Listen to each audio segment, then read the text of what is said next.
وجعلنا نومكم سباتا وجعلنا الليل لباسا وجعلنا النهار معاشا وبنينا فوقكم سبعا شدادا وجعلنا سراجا وهاجا وأنزلنا من المعصرات ماء ثجاجا لنخرج به حبا ونباتا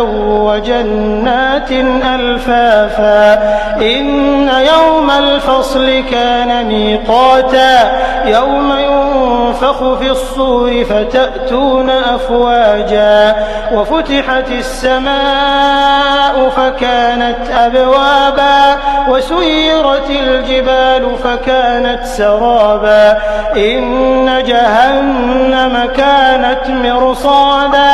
للطاغين مآبا